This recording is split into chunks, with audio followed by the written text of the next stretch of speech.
and he's kindly agreed to spend the afternoon with us. I don't think Mr. Yashwant Sinha requires an elaborate introduction. Most of us know him as a former union minister, having held important portfolios during Atal Bihari Vajpayee's government. But he had a long and distinguished career in the civil services. And more recently, I'm sure all of you have kept track of the news and the ongoing debate about the state of the economy. So Mr. Sinha said that he would largely prefer to keep this session an interactive one. So rather than a long lecture, he said that he may begin with a few remarks, and then we'll completely open it up to you to ask pointed questions. In terms of time, Mr. Sinha has a flight at 7, so we must make sure that he leaves by 4:30. So we have the better part of an hour, or slightly more than an hour of interaction with him. So please make the best use of this opportunity. We rarely get to interact with people with so much of experience with administration and governance. So please make the most out of this opportunity.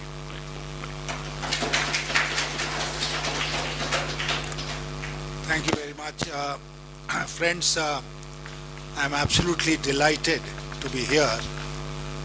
It's an honor to come to this institution of such repute and excellence. As has been said, I was coming to this city for another program, but this institution had been approaching me in the past to come, and I was not able to come, so I thought I'll take this opportunity to be with you this afternoon. But I had also advised my hosts that I would prefer it to be a question and answer session. Now there are two advantages. One is that you discuss topics which are in the minds of people who have come to listen to you. And second is you don't have to prepare for a question answer session. So as you can see, I have come without a piece of paper. I don't have to prepare. Those who ask me questions would have had to prepare to ask those questions. So one lecture a day is enough. So I've given that talk in Manthan.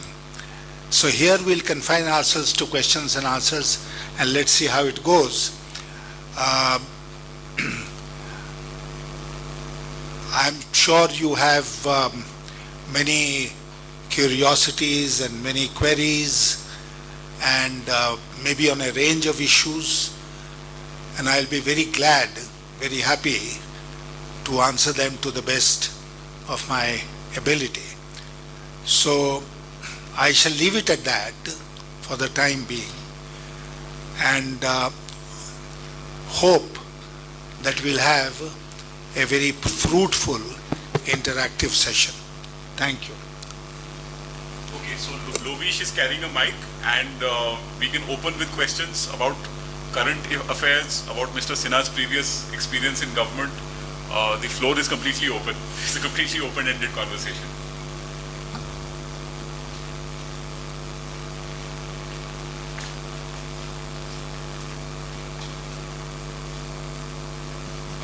One of the recent accusations against the current government is that it has become very tyrannical in its attitude.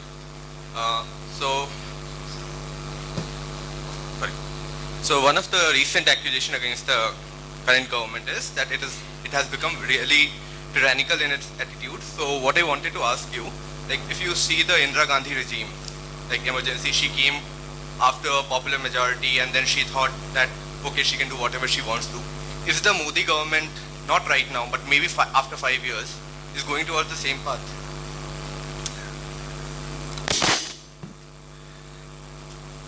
You're all students of law, and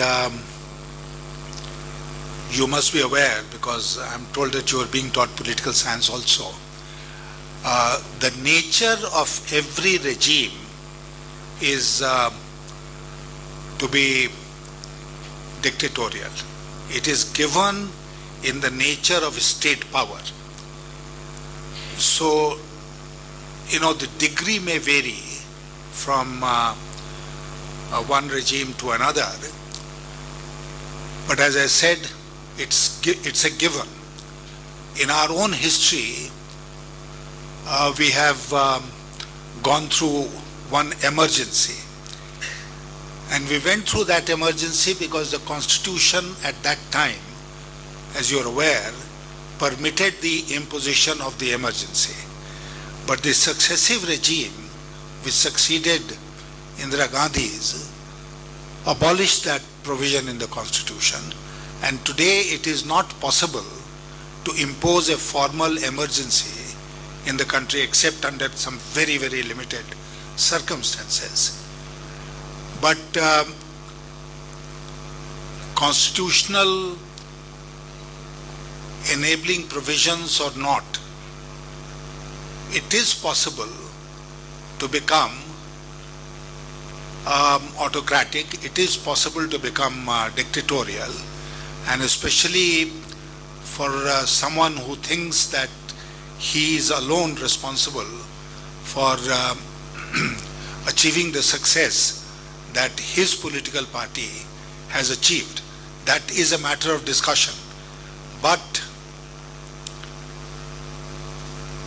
I'll tend to agree with you because in the very recent experience of the last few days that I have had, for instance, TV journalists and other media people have come to me and said, why are you blaming the finance minister? Because he doesn't do anything in the government. All the decisions are taken by the prime minister. So my reply to them was, let the finance minister admit this publicly, that I have no hand in these decisions. Then I'll look at the prime minister. But as long as somebody is responsible for a particular ministry, and if I have to talk about subjects falling within the domain of that ministry, I'll talk of that minister. And let me also tell you that I have worked in the government of India under Mr. Vajpayee. I personally think that Mr. Vajpayee is a great Democrat. He is a great parliamentarian and a great Democrat. And working with him was a pleasure because we had very large freedom of authority to do what we wanted. Occasionally, of course, one would go and consult with him on all important matters of policy, or he himself will send for you and say what is happening here and there, and that is his right. But running, suppose I was finance minister, I would not allow either the prime minister or the PMO to run the ministry for me. And if I felt that I was becoming increasingly irrelevant, then I'll rather leave than put up with that situation. So there is a tendency in today's administration, and it's not merely confined to governance, it is pervasive, it is everywhere, and especially in the social media.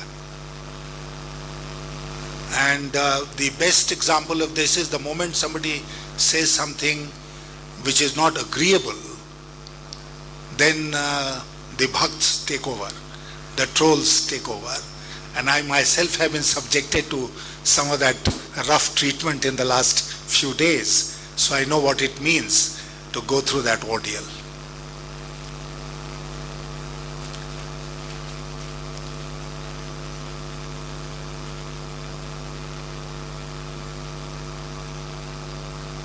So, sir, I will take you 18 years back when you were the finance minister of the country. And there was a very strong lobby from within the RSS. Okay, sir, I am Shubham Tiwari from second year. So, there was a very strong lobby from within the RSS, from Swadeshi Jagran Manch and leaders like Dattopanji Thengli, that we should be back to Swadeshi.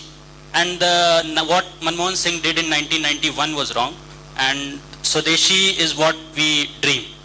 But you didn't give up, and there were huge debates on what should be the NDA-1 economic policies between Atalji and Dattopanji Thengli and Madan Das Devi. But you were at the receiving end from the Parivar, but you didn't give up, you moved forward with the Washington Consensus. After 1991, 25 years have passed. So at present crisis, what do you see it? Do you see it as a failure of those 1991 1991 economic liberalization policies, they have not been able to generate employment and reduce poverty as we would have wanted them to do. Since 1991, what we are doing, we are changing the drivers of the economy. Whether Manmohan Singh is the finance minister or Chidambaram or Arun Jaitley, we are not changing the engine of the economy. So at present, the crisis, how do you see it as the failure of the policies or it the failure of a corporate lawyer who is accidentally the finance minister of the country?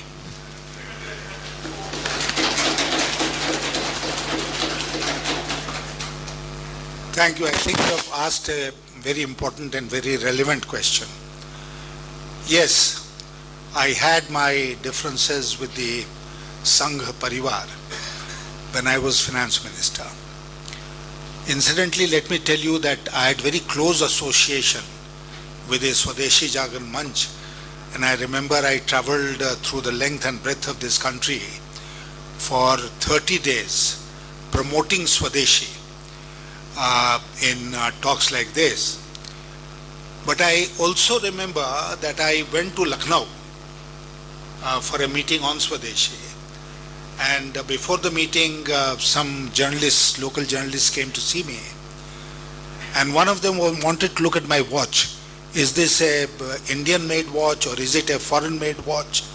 Why I am not wearing a dhoti if I have come to promote Swadeshi? Now that was one view of Swadeshi, that you must use Vico Vajranti as a toothpaste, and if you use Colgate then you are a Deshdrohi and things of that kind.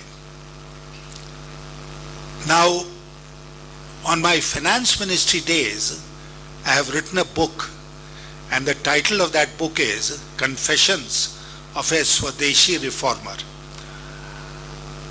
If you go through that book, what have I said about Swadeshi? I have said the weak, the poor cannot be self-reliant. We could not practice Swadeshi when we were receiving wheat from the US under PL 480, and the greatest ideologue of the RSS and BJP, Deen Dayal Upadhyay ji, had described those days as a ship-to-mouth existence. That the ships coming from the US bringing wheat under PL 480 will dock at Mumbai or Bombay dockyard, port, and then will be distributed all over the country, and the hungry people of India will have bread to eat. My concept of Swadeshi was that we must be a strong nation. I felt that only the strong could practice Swadeshi and self-reliance. Point number one. Point number two, Swadeshi did not mean to me autarky. It did not mean that we prevented all imports from taking place, all technologies from coming to us, all the best practices available anywhere to come to us, and kept ourselves confined completely within our own country. No country in the world today could produce everything that it needs. A village perhaps could, but a country cannot. And therefore, the most important thing was to be able to make India economically strong. And let me tell you that in today's world, it is economic strength and economic strength alone which gives you respect. You cannot have a military strength without economic strength, because you can't sustain that. So economic strength is fundamental. And I was trying to work towards giving India that economic strength. That was my ideological difference with those in the RSS Sangh Parivar who thought about, as I said, Vico Vajranti being the height of Swadeshi.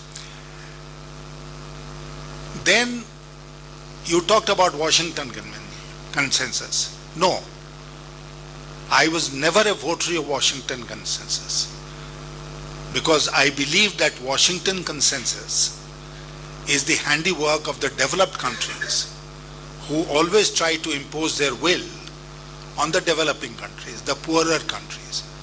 And I'd like to tell you, I was chairman of the Development Committee of the World Bank, and incidentally I'm the only Indian who has so far been the chairman of that development committee. And the finance minister, who was also the development minister of an African country, came to me and told me that I'm hardly the finance minister of my country. I am the tourism minister. I said, what do you mean?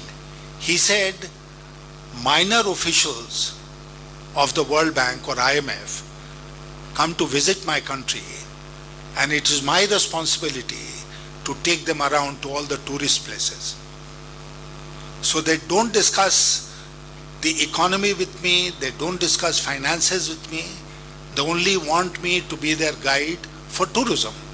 So I am a tourist minister, tourism minister. Some of these countries in Africa, in Latin America, have been humiliated to an extent which we can't even imagine sitting here. And I always spoke up for them. And I always stood up for those countries. And we've had many arguments, many quarrels with some of the most powerful countries and their representatives. But I did not give up because I was not in favor of Washington consensus. What I am in favor of is the fact that a country cannot be told by outsiders what is best for it. It must be left to the responsibility of that country to determine what is best for it. What is best for India is for Indians to decide. We'll not let the World Bank, the IMF, the Americans, the Canadians, the Europeans, anybody else decide what is best for India. And there is something called strategic decision making. And it's very important for us to retain complete control over strategic decision making in our country. That is a part of our sovereignty that we cannot surrender, cannot compromise. So that is my understanding of Swadeshi. I had my differences, and I'll end by giving you an example. We decided when Mr. Vajpayee was Prime Minister and I was the Finance Minister that we'll permit 26% stake in the defense production industry for foreigners. 26% could be held by foreigners. And if you know, under our company law, 26% has a certain value. What is the value? The value is that if you hold 26% and less than 51%, then you will have not only the authority to nominate directors on the board, but a board decision cannot be taken in the face of opposition from your representative. So it gives you certain status, certain powers. So we decided that we'll give foreigners 26% to come into the defense production industry in this country. And the Swadeshi Jagran Manch was up in arms. They went ballistic with their criticism. So Mr. Vajpayee told me, please call these people and talk to them. So I called them and talked to them. And my argument was simple. I told them we every year import billions of dollars worth of defense equipment and supplies. Billions of dollars worth of them. They are all supplied by people from outside. Now, if we started manufacturing them here with a little bit of support in equity from foreign parties, then we'll become self-sufficient in many defense items. I don't know how much weight or persuasion I carried, but the criticism subsided to an extent. Today, in many areas of defense production, foreign equity is 100%. Sangh Parivar is not protesting.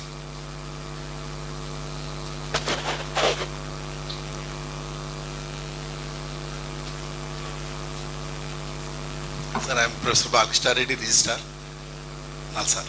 Sir, you told sovereignty has changed a lot. You just now mentioned sovereignty, governance in the sovereignty, from political to economic. Are we really sovereign when we take decisions, particularly in the context of WTO? Today, if you look at, sir, role of states, that is, countries have changed from lawmakers to law takers. What is your view on this WTO, particularly developing countries' point of view? You see, when you enter into bilateral, multilateral or international agreements, you do surrender a part of your sovereignty. But that is a voluntary surrender. You look at all the implications of it and then make your decision that we'll join the WTO and surrender so much of our sovereignty, or we'll join the ILO and we'll surrender, we'll join the UN and we'll make that surrender. Even in bilateral matters, when you enter into an agreement, you are making some concessions. That is a given. But that is a decision which we will take at a given point of time. Nobody is going to force us that you must join the WTO, you must join the WPO, you must join the ILO or the UN or whatever. President Trump has walked out of the climate agreement, Paris climate agreement, because he is asserting his sovereignty. We have not, because we feel that we can live with it. So surrendering sovereignty in bits and pieces in an international system in which we live is understandable. But there are situations where you surrender the sovereign right of decision making. That should not happen. And I'll give you an example, the Indo-US nuclear deal. Now, any one of you who is informed about this would know that we did not sign the nuclear proliferation treaty when it was put together in the early 70s. We did not sign the Comprehensive Test Ban Treaty, the so-called CTBT. Why didn't we sign?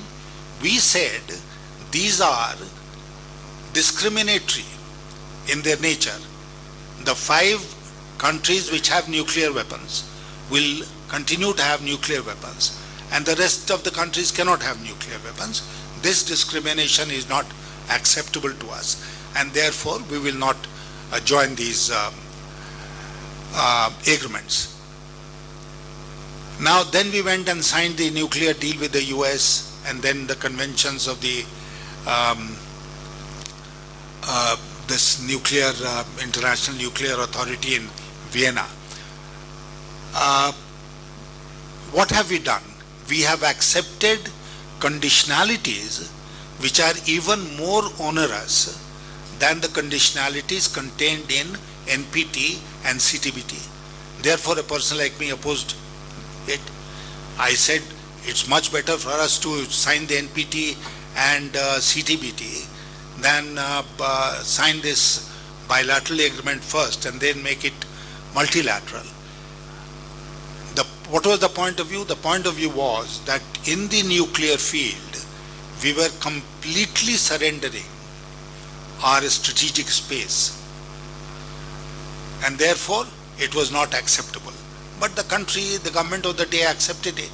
So there you are. So some compromise is inevitable, but it must be deliberate.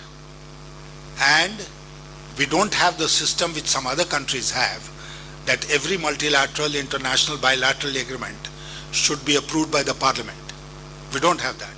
The government, according to our constitution, has the authority to do it, and the maximum requirement is it should go to the cabinet, and after the approval of the cabinet, it should be ratified.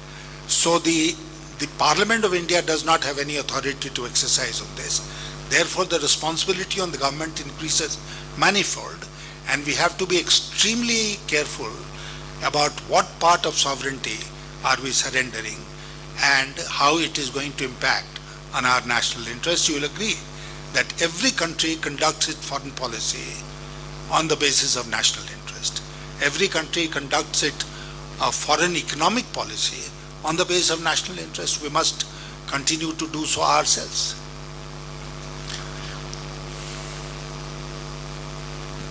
So my name is Piyush.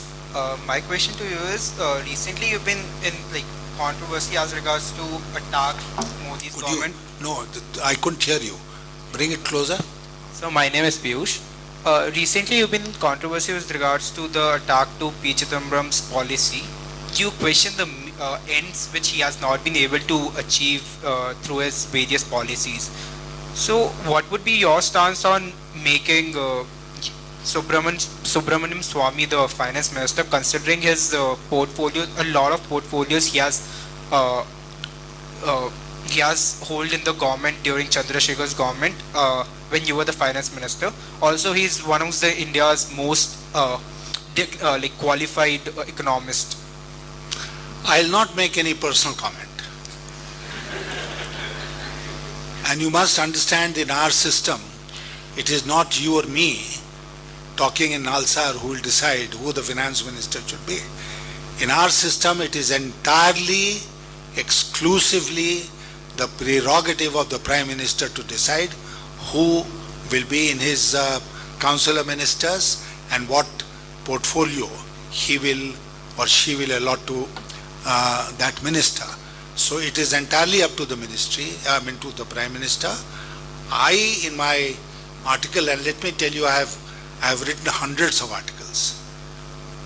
In my long years in public life, I have written hundreds of articles. I don't know what happened with this one, that it attracted so much attention. Obviously, it touched a chord somewhere, maybe. But I have pointed out in that article the state of affairs of the economy at the moment and drawn the attention of the government and the people to those issues, hoping that those issues will be attended to in the days to come. That's all. But who should be the finance minister? Let the Prime Minister decide. Sir, when you visited the valley, and what was it, if you can share with us, what was it that you saw which led you to say that we have lost the valley emotionally, the country has lost the valley, the people emotionally? You see, there is one refrain which you hear from every Kashmiri, where he is the khonchawala, the shopkeeper, the businessman, the tour operator, the houseboat owner, a political person, a civil society person, a university youth. Everyone in Kashmir today is talking about plebiscite. They say, give us the right of self-determination and we'll decide what we want to do with our future. So in a way, they are trapped in 47 to 50, 51, in that period. And you are all aware of what happened in those days. Pakistan attacked us in Kashmir. The Maharaja had acceded to India. Therefore, it was the government of India's duty to protect the territory from the invaders from Pakistan. From that day, Pakistan has been talking about so-called non-state actors. Every time something happens, they say, no, we didn't do anything. Non-state actors. So they sent those non-state actors. They said they are tribesmen from the northwest who invaded Kashmir. In Mumbai, they said they were non-state actors who came and committed that atrocity. So non-state actors. Be that as it may, we had decided as a matter of policy that immediately after independence, or even before that, that we will go by a referendum with regard to states which did not want to accede to either India, Pakistan, wherever. The first case was Junagadh, as you're aware, where the ruler was a Muslim and the majority of the population was Hindu. So Junagadh, the Nawab fled and the people opted for India, so Junagadh became a part of India. In two states, here in Hyderabad and in Jammu and Kashmir, the rulers, in the case of Jammu and Kashmir, a Hindu ruler of a Muslim majority state, and here a Muslim ruler of a Hindu majority state. They dilly-dallied. And actually, the accession of Jammu and Kashmir to India came on the 27th of October, when the invaders from Pakistan were knocking at the doors of Srinagar.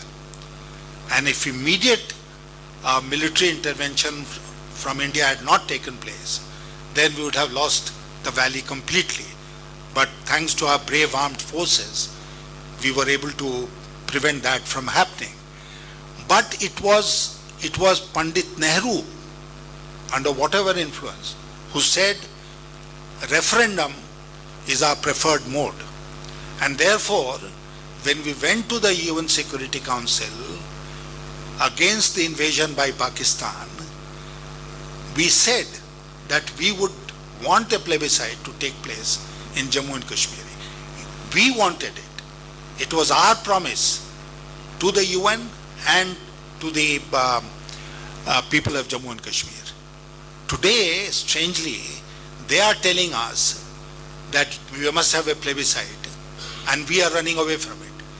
Jinnah had opposed plebiscite in 47-48 until his death. Now Pakistan wants plebiscite and we are running away. Left to myself, in any serious discussion, I will say, yeah, let's have a plebiscite. We'll say, okay, we'll have a plebiscite. You decide, but who will decide? I recently said this in Kupwara in a meeting with students of the degree college there. You are demanding plebiscite, I agree, let's have plebiscite. But plebiscite in what? Plebiscite must be in a defined territory. Now if you are interested in or you follow the history of Jammu and Kashmir, we have our part of Kashmir, then we have Pak-occupied Kashmir, and there is a very large tract of land, 6,000 square kilometers, which Pakistan has given to China. That was part of the Riyasat of Jammu and Kashmir. So I said, first, the original Riyasat has to be restored. So let China agree to cede that territory to Jammu and Kashmir, which they have occupied for all these years. Two, who will participate in that plebiscite? The people of Jammu and Kashmir. Now the people will include, as far as we are concerned, 4 lakh Kashmiri Pandits who have been driven away from the valley. They'll have to come back and they'll have to participate in this. Then all those people in Pakistan, we have strictly maintained the purity of the population through Article 35A. But in Pakistan, they have brought the ex-army and they are settled in Gilgit-Baltistan and in POK. They'll all have to go back because they are not original Kashmiris. So send that population back. And thirdly and most importantly, in 47, 48, 50, the plebiscite would have meant choosing between India and Pakistan. Independence was not an issue. There can't be a third choice. You choose between India and Pakistan. So all this talk about Azadi, Azadi will have no meaning. Now let people accept this. I still feel that we should aggressively go forward and say, yes, we are in favor of plebiscite. Let Pakistan accept all these terms. They did not accept it earlier in 48 when the first UN resolution came on plebiscite. So let us let the international community persuade Pakistan and let's have a plebiscite. And I was saying this in Manthan, that as a student of political science, I read 60, 70 years ago in my university days what a famous political scientist called T.H. Green had said and written. He said, will, W-I-L-L, will, not force, is the basis of a state. So we cannot hold on to any territory against the will of the people. If the people don't want to be with us, we have done it for 70 years, we can do it for another 70 years, but it will not be a happy population, a satisfied, contented population which will be with us. So that's it.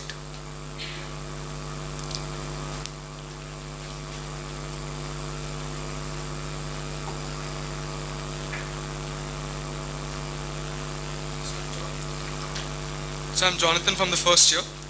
So in your article you had made a valid observation that the economy was not growing at 5.7% but at 3.7. For me, for long, GDP has been a very big illusion because it doesn't actually show you the improvement in living standards, but the number of goods you are able to produce more than the last year. And do we need to change our method of computation because it's becoming an illusion? As soon as the BJP government came to power, suddenly the growth shot up to 7 or 8% because of the change in computation standards. And whether 12 or 2, you don't see any change on the ground. You know, what should be the measure of or formula for measuring the growth in the economy has been a subject of a great deal of debate globally. And some people have been talking about gross national happiness as being the measure than gross domestic product. Be that as it may, there is an internationally accepted practice of a formula for measuring GDP. We had our own formula until, as I said, 2015, and we were measuring the GDP according to that formula, that if you are producing 100 cars and you produced 120 cars, then it will mean so many percentage jump in production, and that will go into the computation of GDP. Then there is the concept of the gross value added. And in terms of gross value added, while you might be producing less in terms of quantity, you might be producing more in terms of gross value added. So you'll have a peculiar situation where the quantity will be less and the value addition will be more and will add to the GDP. But I'm not going into all that complicated exercise. The point I have made is that until 13-14, until we changed the formula in 2015, we were working on the basis of old formula. When we changed the formula, why have I said that it's actually 3.7 and not 5.7? Because 2013-14 GDP growth had already been calculated and it was 4.7%. When the formula was revised, it suddenly went up to 6.5%. So a jump of 180 basis points as a result of change in formula. And after that, as you've said, our growth rate went to 7.5, 7.9, etc. Now, quite clearly, this change in formula has given growth rate a fillip in statistical terms, which may not be true on the ground. Now, you must also be aware of expressions like the temperature outside is 10 degrees Celsius, but it feels like 6 degrees Celsius. Why does it feel like 6 degrees Celsius? Because there is a cold wind which is blowing, and therefore if you go out, 10 degrees will feel like 6 degrees. Similarly, if it is summer and there is a loo outside, then the temperature might be 40, it will feel like 45 because hot winds are blowing.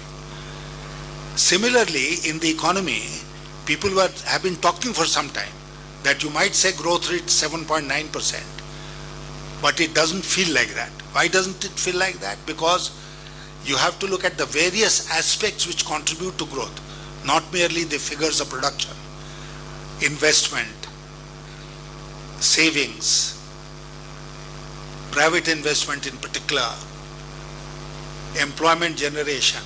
And if all these things are stulted, they are not growing, then clearly there is something happening which we are not able to notice. So it was in that context that I said that in effect, if we are going by the older formula, growth rate is sub 4%. And that is why you are seeing the deleterious impact of low growth in our economy. That was the point which I was making. As I said, there is a bigger debate whether GDP should be calculated or GDP should be calculated at all or in this manner or in some other manner. That's for another day.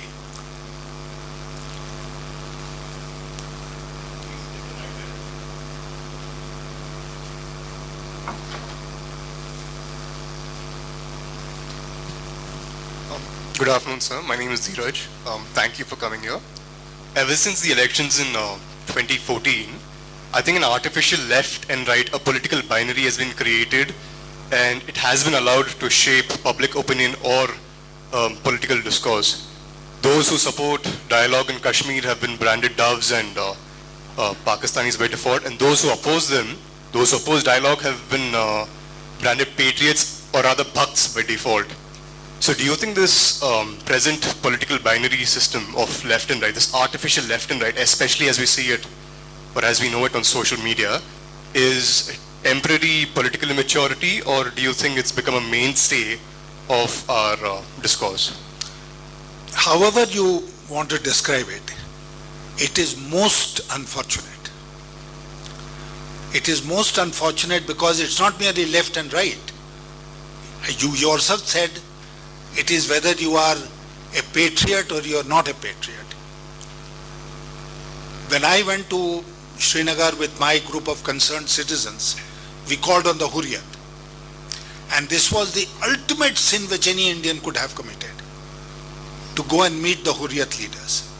And even today, there are channels in this country which will show my picture of going inside Gilani's house as the ultimate sacrilege, and immediately my patriotism is challenged. So it is not even a question of bhakt and non-bhakt, left or right, pro-government or anti-government. The binary is you are either with India or you are against India. If you are with me, you are for India. If you are not with me, then you are anti-India. This is a dangerous thing. And we have to fight this trend, this tendency. We were discussing this in the car. Who saved Hinduism when the Scythians attacked us or the Greeks attacked us? Who saved Hinduism when the Muslims attacked us? Who saved Hinduism when the Christians attacked us? The Bajrang Dal and the Vishwa Hindu Parishad. They saved Hinduism. They have become the biggest saviors, as if Hinduism will be immediately overtaken by something else, some other religion. If they did not exist, nothing could be more delusional than this. But there we are. I am a Hindu, I am a practicing Hindu. I do my puja every morning. I am a devout Hindu, but I am not Bajrang Dal.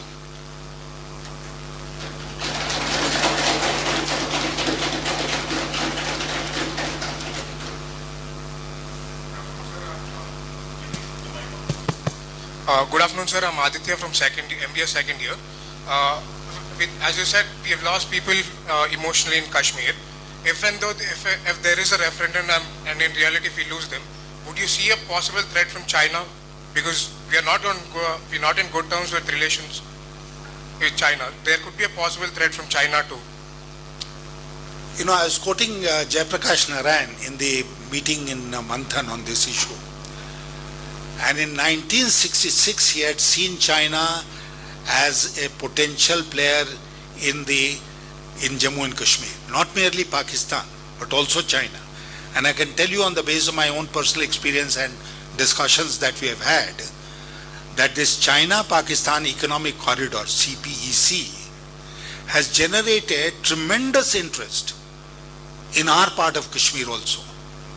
They feel that manna is going to fall from heaven, and by rejecting the OBOR, One Belt, One Road initiative, we are depriving the people of Jammu and Kashmir from the benefits of OBOR. So China is very much there as a fourth party in Jammu and Kashmir, and in the days to come it may further intensify if we do not tackle the issues properly. And I was advocating in the morning that all that we need to do is to keep our own promises to the people of Jammu and Kashmir. And when I am talking about own promises, I am not even referring to the promises made by Atal Bihari Vajpayee or Manmohan Singh. I am referring to the promises made by this government. I am referring to the promises made by the present Prime Minister and the Home Minister. The present Prime Minister said from the ramparts of the Red Fort, na gali se, na goli se, gale lagane se. Let's translate it into practice. Let's operationalize it and tell the people of Jammu and Kashmir, we are prepared to embrace you. Come forward, we'll have a dialogue on all issues, and there will be a dramatic improvement in the situation in Jammu and Kashmir, because there is still a strong constituency for peace in Jammu and Kashmir. They are gasping for oxygen. Give them the oxygen that they need so that we can have control over militancy also.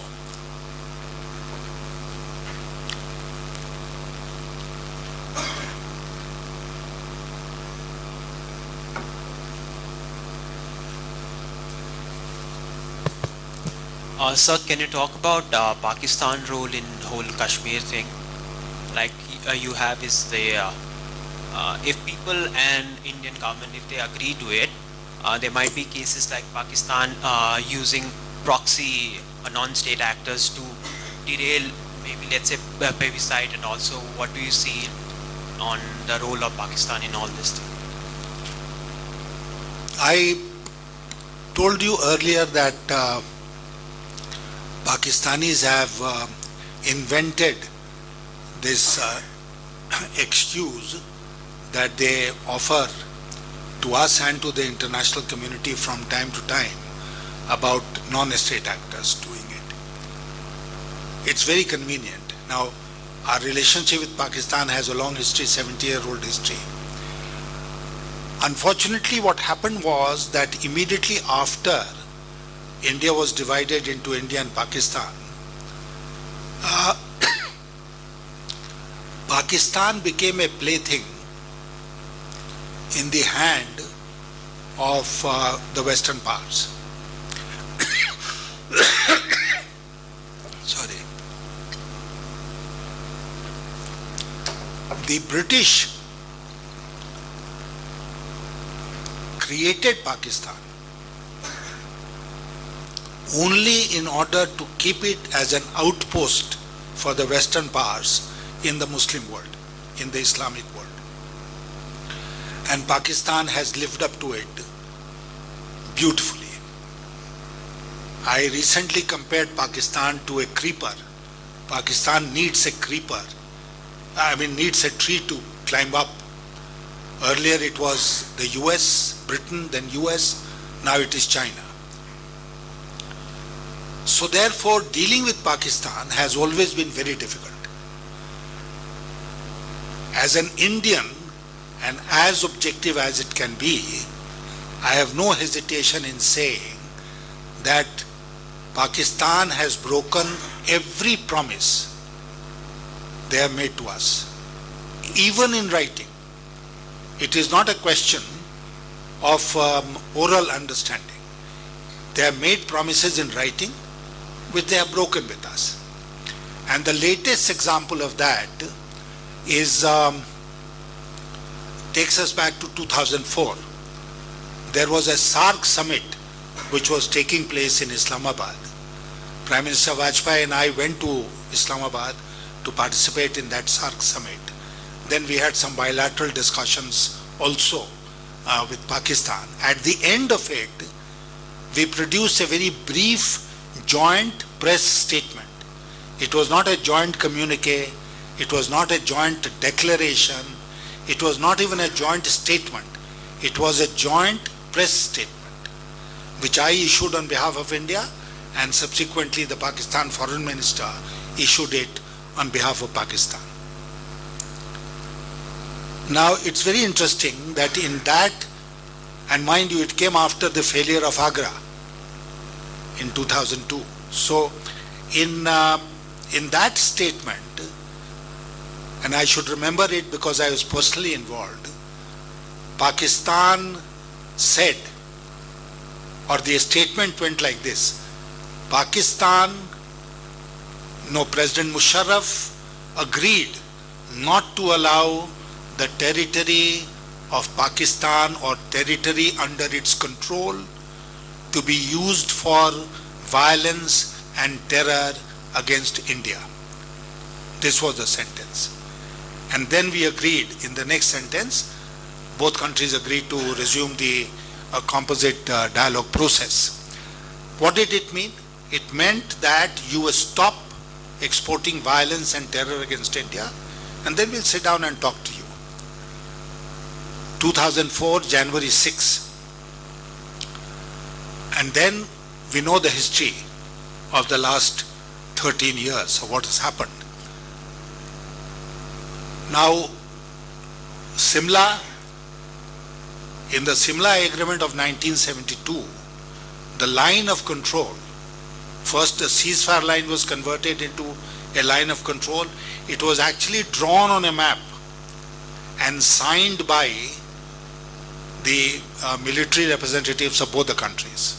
So it's a very as well defined as any international border is. Going right up to the Siachen Glacier, that it did not define because Siachen was a glacier. He said the glacier and beyond. And what did Pakistan do? They immediately tried to occupy the glacier, and then we had a small little fighting war, and then we occupied what we consider to be our territory in the glacier. So, most importantly, in Simla, we agreed that the issue of Jammu and Kashmir will be resolved bilaterally between India and Pakistan. So we paid to the UN resolutions. But did that prevent Pakistan from referring to the UN resolution time and again? Even today, the rulers of Pakistan refer to the UN resolutions. They refer to plebiscite, self-determination and all that kind of thing. So this is the problem with as far as Pakistan is concerned. Now, my outlook, my mind is very clear about Pakistan. I had once said publicly that as an Indian, I feel diminished if I am compared to a Pakistani. Because India is India. It cannot be compared with Pakistan. But unfortunately at times, in order to show that we are a macho nation, we hyphenate ourselves with Pakistan. We should never fall in that trap. It was with great deal of difficulty that we dehyphenated India and Pakistan and came to a point where the world was comparing India and China rather than India and Pakistan.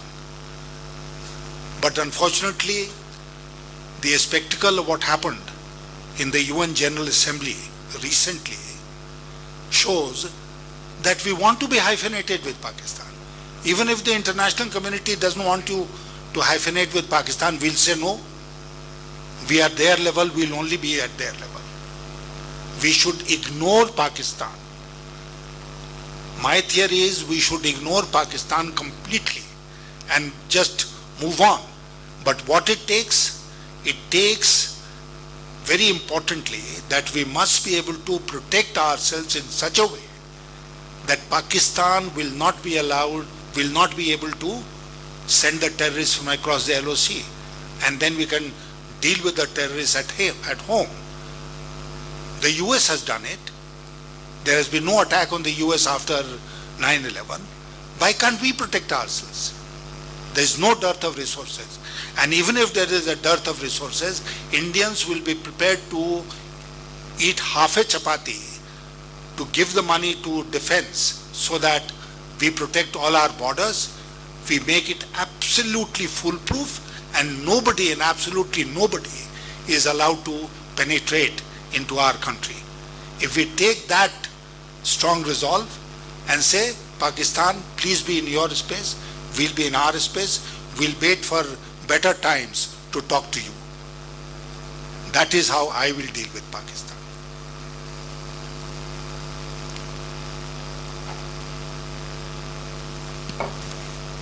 Good evening, sir. Slightly economical question about the current situation of the economy of this country.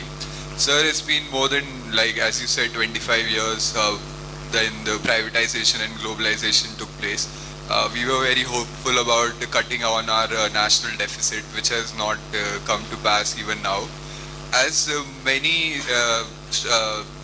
analysts have said that in order to compete with the developed nations, for particularly India, we need to cut down on our deficit. So first is that major problem. Second is this delusionary trickle down effect, which is not, this false trickle down effect which is not taking place.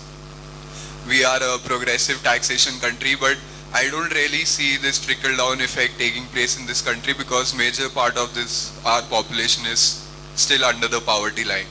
So as you said, that reputation is going to come with the economic image that we have, and considering the phenomenal growth rate that we are seeing, do you have any idea as to how India as a country is going to deal with all these major two problems in particular? Thank you. First, let me tell you that the trickle-down theory is a completely discredited theory, and nobody believes in it. Nobody, not even in India, elsewhere also. You know, the famous American economist who was also the ambassador of his country in India, Galbraith, had said famously and half jokingly that you feed oats to the horses, ultimately it will get to the sparrow. You know how. That is the trickle-down theory. No, that will not work. Our economic philosophy should be based on high economic growth. When I am talking about high economic growth, it is nothing less than 8%. 8%, I was listening somewhere, high growth rate consistently for 8% will take us 21 years to resolve the problem of poverty in this country. So that is a challenging task that we have in front of us. But you raise the issue of deficit. Now I am the guilty party. I am the guilty party because I introduced in Parliament the act which is called the Fiscal Responsibility and Budget Management Act, which enjoined upon the government the responsibility to keep the deficit down. Why did I do it? I did it because if you run high fiscal deficits combined with the states, then you run many economic risks. Even today, there is a debate which is raging in our country about whether the new economic package to help the economy recover from the present slowdown phase should include fiscal expansion. And I have said it should not. Because even if you take the liberty with the fisc of 50 basis points and inject into the economy something like 60-70,000 crore rupees, you will have unintended consequences. One thing which is very clear, that more money in the system will lead to higher inflation. The second is, if you, because you don't have the resources, so you'll borrow it, 70-80,000 crore will be borrowed. We are already borrowing over around 6 lakh crore every year. So we are taking that money away from the market, which otherwise would have become available to the private sector, bringing it into the government account and spending it mostly on consumption. So fiscal expansion is not the good thing to do, advisable thing to do. And fiscal deficit, not only of the government of India but also of the state governments, has to be kept under check so that we don't suffer these unintended consequences in our economy. And history will show that whenever fiscal deficit has been very high, we have suffered. When it has been under control, we have prospered. So that is empirically proved. So therefore, the point I'll make is, we will be able to, we have enough resources. Where are the resources coming from? The resources come from domestic savings, the resources come from corporate savings, and the resources come from government savings. And you will find that most times domestic savings are there, corporate savings are there, but as far as the government is concerned, it is actually dissaving. It's not saving. So we add a minus to national saving. Our own domestic saving has always been the engine of growth. Foreign investment has contributed less than 2% of the GDP to the national effort at economic development. So we have to depend on our own resources. We have to depend on our own strategy for development, and we have to make sure that we will not reject foreign assistance unless it comes with the tied conditions. But it's our own resources, our own savings, our own strategy which will take India forward.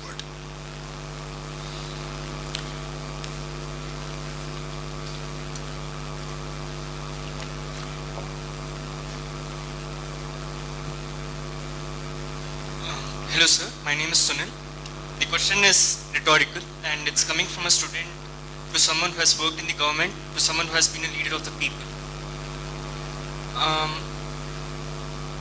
I'll refer to Mohan Bhagwat's comment when he said that Gaurakshaks should not be afraid of the center nor the law and they should go and protect the cows. I'll refer to people who have been killed in Madhya Pradesh, the Vyapam scam. I'll refer to the murders of the rationalists, Gauri Lankesh, Gulbarga, so on and so forth.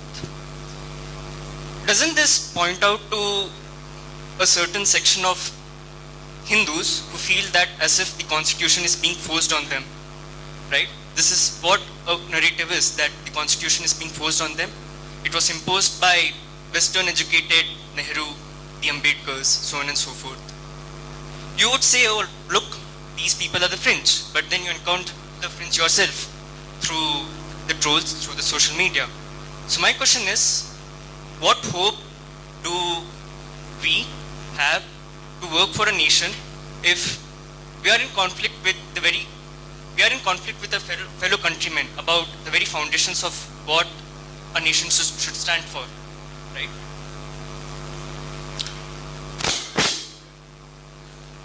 We have been a nation for centuries.